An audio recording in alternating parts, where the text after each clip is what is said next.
Siapa nih yang kepala bayinya ada keraknya atau ada kayak ketombenya gitu? Nah, kalau ibu-ibu nih kepala bayinya seperti itu, video ini buat kamu.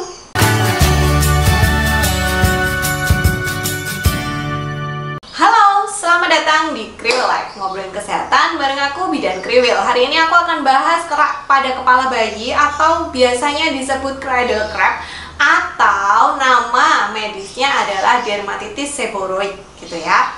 Nah, sebenarnya cradle cap ini itu sangat umum dan wajar dialami oleh bayi baru lahir gitu ya. Biasanya kadang juga muncul di usia dia 2-6 minggu. Tetapi walaupun ini wajar dan sering dialami, tetapi bukan berarti terus kita biarin aja, Bu.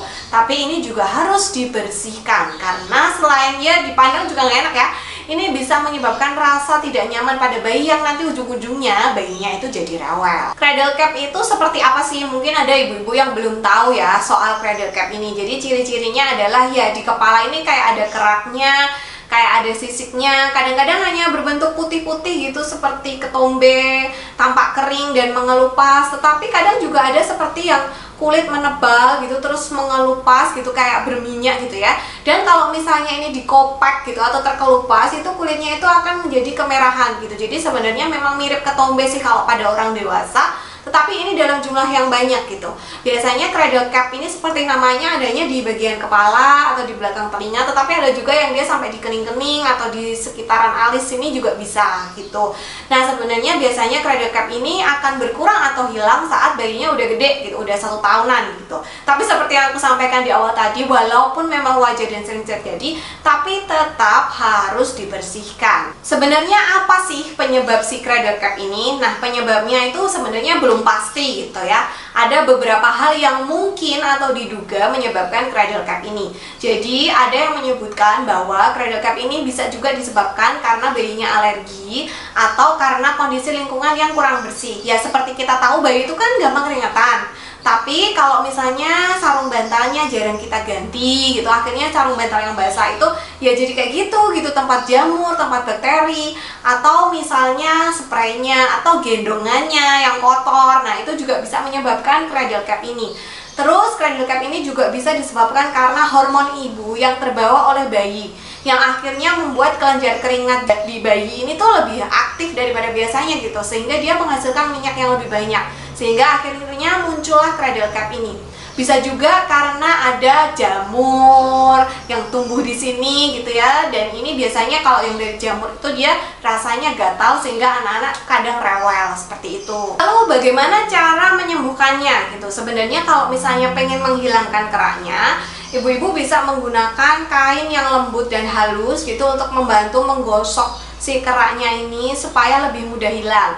Atau ibu-ibu juga bisa kasih VCO atau baby oil atau petroleum jelly gitu ya, diolesin dulu ke keraknya karena dia tuh kan kering gitu ya.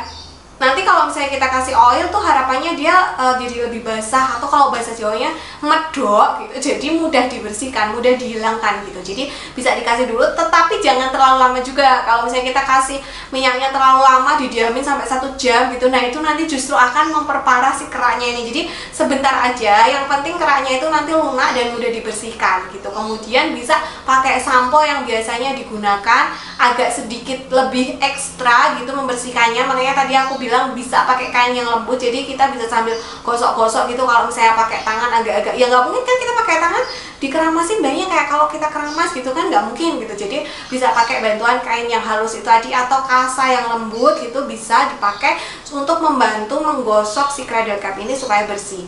Dan pastikan untuk sering mengkeramasi bayi, jangan mentang-mentang bayi rambutnya tipis atau malah gundul gitu terus jarang dikeramasin, tetapi tetap jaga kebersihan kepala bayi, kawal bantalnya juga sering diganti, kebersihan gendongannya juga sering diganti, seperti itu. Nah, kalau seandainya sudah seperti itu tetapi tidak bisa hilang, malah tambah banyak atau malah kelihatan bengkak, memerah, bayinya kayak rewel, gatel gitu ya, kayak ininya diusek-usek terus, berarti itu adalah waktu bagi ibu untuk periksa ke dokter, karena bisa aja itu yang disebabkan oleh pertumbuhan jamur atau bakteri yang memang bisa bikin gatal yang berlebihan gitu ya. Kayak kalau kita ketombean itu kan kadang-kadang juga gatal gitu ya ibu-ibu, apalagi kalau misalnya ternyata nggak cuma di kepala tapi misalnya menyebar gitu ke area tubuh yang lain, berarti itu waktunya ibu untuk segera periksa ke dokter anak. Nah, sampai di sini dulu video kali ini, semoga bermanfaat. Terima kasih sudah menonton.